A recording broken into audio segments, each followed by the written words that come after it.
Mr. Lester is everything, in my opinion, that's right about the practice of law. I met Mr. Lester when I was still in law school, and he just left a very lasting impression on me as far as his poise in a very tense environment. He gave me a copy of his business card that I have carried around in my Rolodex since that time. I was a little starstruck. When the opportunity arose for me to come and work for him, I couldn't pass it up.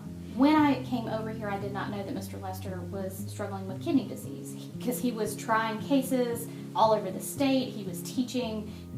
Mr. Lester received a kidney transplant, and he was back in the office in a shockingly short order.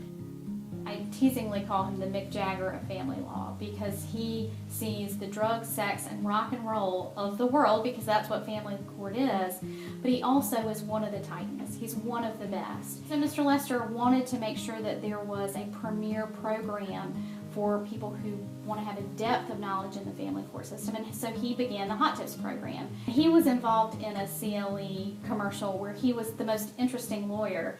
The most interesting family lawyer in the world. I don't attend every family court CLE, but when I do, I prefer the South Carolina Family Court bench bar.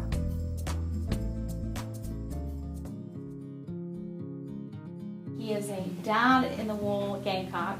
He was a Gamecock football player, Gamecock baseball player. You will rarely go to a basketball game or a baseball game here that Mr. Lester is not in attendance. Mr. Lester is a dedicated family man. He has raised his son and daughters here who have gone on to great success.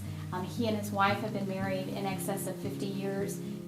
I am proud to be Mr. Lester's mentee, his friend, and his nominator. I love him.